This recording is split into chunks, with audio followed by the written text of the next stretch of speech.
Hey, what's going on, guys? This is Brad from the Ad Army, and today we actually have a tip of why you guys probably need to spend more time playing card games in order to get better. Because I do think this is one of the biggest things that people maybe make as a misconception when they're playing the hobby, but it is very important, and we're going to be diving into it today. So this tip is a generality. This also goes for, I think, everyone to an extent.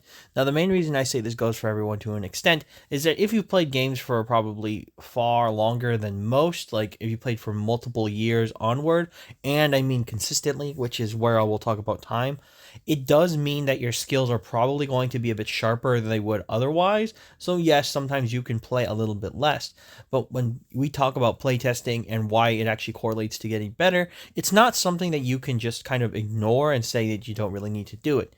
Now, playtesting is a core element that is in every single game. This allows you to better understand everything and also properly know what to do. Is if maybe you make a misplay, or maybe you're not understanding that there's some type of mechanic or some type of specific thing you need to do before you use some of your certain effects, skills, abilities, whatever game you're playing. And this is actually very important in terms of getting better. When you play the game less, even though you have maybe the best deck in the room, it doesn't necessarily correlate to you actually being able to play it to the best of your abilities. And it also doesn't make you the best player in the room simply because a deck itself is the most consistent and or best strategy at the time. This usually works in the sense that if you're only spending the minimal amount of time you can on playing a card game and playing a deck, that won't necessarily correlate in a bad way in terms of not being able to play the deck. The problem is you're not going to be as sharp as you want to be most of the time. This usually just stems from the fact that when you're not playing, you get a bit rusty, or maybe some of your skills are dulled, or your mindset is not in the place that you need it to be. Now, all of this does correlate into actually doing well at events, and this is kind of where I gel with this specific tip, because this actually goes for me as well. So like when I played Yu-Gi-Oh more heavily, one of the things that I always found interesting is that if you only spend the minimal amount of time playing, this means not play testing with friends above, like maybe going to locals, because maybe your week is just really busy, because it can happen. I'm not going to get mad at anyone for having a life that's really busy or not being able to devote the time necessary to get higher in terms of your skill cap in the game. But I will say that if you want to actually excel in terms of you want to win the events, you want to win the locals, you want to start beating people, usually one of the bigger differences is the amount of time they put into the game.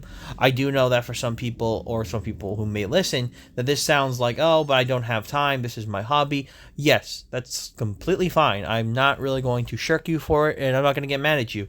Life denotes time from everyone, and to be honest, if you're trying to become a doctor, or if you're just trying to do college, or you have a job, or you have anything you need to do, family, friends, partners, relationships, whatever it is, I would tell you to put that ahead of your hobby if that's going to be the case, because you can always go ahead and play later, but you can't always spend time with people. Time is priceless, guys, and that's kind of where I'm going off with this, because when we move into the part where I'm talking about doing well, it's kind of this key.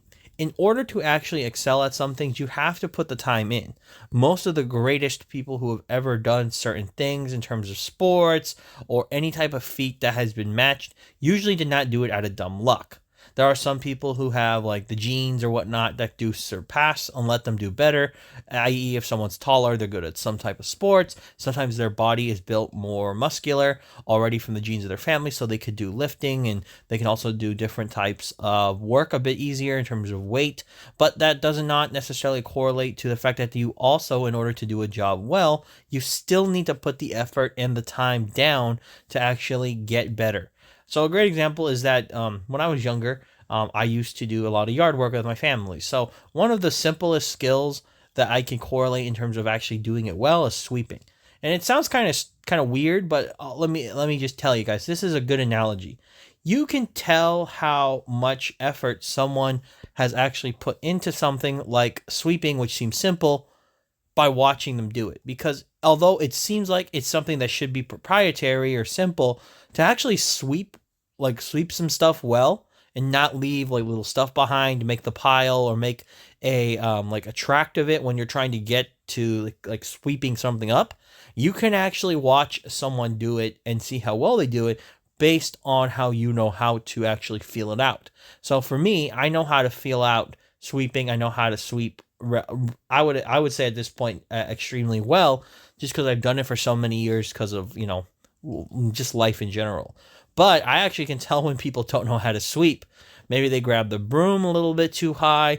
Maybe they're pushing the broom or trying to move it back and forth a little bit too roughly. Because when you're doing sweeping, it's not about necessarily the effort that you're putting in, like speed. The best element is to make sure that your strokes back and forthing with the broom are actually able to pick up most of the stuff and you're feeling it out. It's actually a strange like analogy to use, or like a metaphor, or just an example to you guys maybe, but to me it actually helps out in grounding yourself to understanding how to get better at some of these games or just anything in life really. If you're not actually putting the effort in to go out there and do the thing that you're trying to get good at, then the results will show later on because you don't actually have any practice in it. Now, I also mention this because in order to properly, play test or just properly put in the time, you do need to figure out how you want to carve out the time to actually play the game, or, vice versa, do this thing. The key elements are usually, are you actually properly play testing? Like, is your group going to be able to be satisfactory in terms of making sure you understand all your plays? You guys are also understanding that you maybe have the meta at the time, or vice versa. What are you trying to achieve in those time gaps? Because I learned this from playing against my friends a lot. Yeah, we could play test with a group. If your core group is good and you have a lot of consistency and you have a lot of people with variety to play with, you can definitely increase your skill level higher than you normally would, because you can bounce off of each other or support each other very well. Doing it alone is another thing that I would also mention is probably hard when you're trying to put time in. If you have so much time away from another group or a community or just anyone who can help you with the game, it's going to make it even harder for you. So that's just kind of like a necessity that happens, because sometimes your life just keeps you away from the people that are a part of your hobbies, and you're usually just trying to take care of whatever you got to take care of.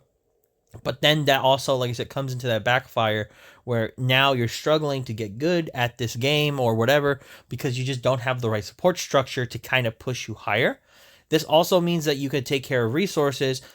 Stuff like Dueling Book can help a lot, because if you're an individual or maybe you're older and you just don't have access to a community relatively available outside of like locals, like maybe you have kids, or you have a significant other that you want to just take care of or spend time with, but you do have some time on the down low, things like Master Duel, things like the simulators for different card games. I think Dueling Book is easier to explain because, like, for Yu-Gi-Oh, this is most of the stuff that I'm thinking of, because Digimon may get a simulator soon, but we're still waiting on the the know-how of that.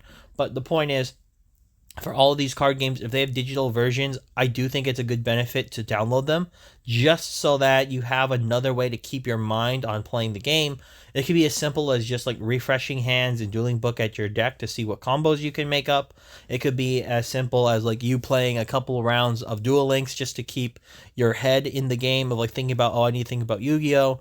It could be something like, hopping around online and playing. I forgot what the Digimon simulators are because I usually don't use them, but hopping on those and giving yourself a chance to just simply look at the card pool and then also building a deck and then saying, okay, maybe I'll try to see if I can match with someone. If not, be like, let me just look at how my security set up. There's lots of iterations that what I'm talking about you can fulfill. And the main goal is just understanding that in order to actually get good at the game, the time you're going to have to put in has to be, put down. The amount of things you might have to do have to be uplifted, like playing through Sims, playing against people, all that stuff. And then finally, this is the last thing I want to talk about when it comes to this topic, is that there's also something that needs to be said for not having burnout. So if you are someone who wants to take up the grind, because maybe you want to win a regionals, maybe you want to compete at higher tier events, maybe you just want to beat locals, something has to be said about going in and playing way too much. So usually burnout will take place for a Yu-Gi-Oh player or like a Digimon player too, to some extent, because this did happen with my group when we were playing originally. If you are playing way too much, it is not bad, but you don't want to play so much to the point where you have to tell yourself, I'm cool, like I don't want to do it right now. And that's not bad because of life, right? Like, because I'm going to say that if someone randomly calls you in the middle of your playtesting and then they're like, they're going to a party, or they're asking you to go out or something like that, and you hear that and you're just like, you know what? I want to go do that. There's nothing wrong with that. Or if anything, someone's like, oh, you want to grab a drink or some food or, something. Don't skip out on these events. Now, the reason I say don't skip out on these events, as it is important, is that being great at your hobby and your card game is awesome. I think all the greats of these different sports, or anyone you've looked up to who's really good at something that you appreciate, will tell you it's good that they're great and they're thankful for whoever or whatever for their skills and abilities. But the one thing they probably will never not tell you is that there is more to life than just what they're doing. Because although their life is surrounded by the thing that they're great at, the hobby that they do, it doesn't define the moments and aspects of other people's lives that will intersect with yours. And people who want to spend time with you are ultimately just as important, if not more important, than the things you will do in life, because they help build you and make you stronger. So at the end of the day, when it comes to putting in time at your hobby and card games to make yourself better, I do think that all these elements have to be incorporated in some way, and they're not too complicated when you look at the surface. Just put in the time that you feel like is necessary, and if you're not seeing the results you want, maybe increase them a little. It can get as simple as that. It can be more complicated as saying, well, I want to really win a regional or something like that. So I need a really high tier group, or, maybe you want coaching or something. You could do that as well. But, there are these elements that you can actually step up now and to make yourself better. And I really think it's cool that in the modern day, these things did not exist probably 10 to 15 years ago. I mean, I'm not that old to remember that, but the point is, I do think that with all these extra tools, if you want to increase your abilities at your hobbies, a lot of new pathways and networks have opened up so that you can actually achieve the results you want. But guys, that's all I've got for you today. I do hope this helped you out if you have been wondering maybe why you're not getting as good as you want with the time that you're putting in, and maybe this can help you out in deciding, well, maybe I need to put more time in. So guys, as always, this has been Brad from the Ed Army signing off, and for all of you out there, to sign on.